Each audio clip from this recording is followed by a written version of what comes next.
Okay, so from the Google homepage, in order to get a link to your notebook, you want to go to your Google Drive and search for your World History by Design class notebook. So you can search for it in the bar up here.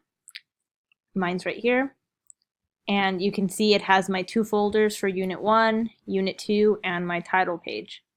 So in order to get the shareable link, you want to go to the title up here, click on this drop-down arrow, and then go down to Get a Shareable Link.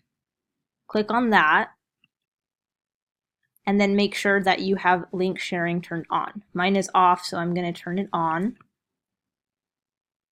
And I'm going to copy and paste this link.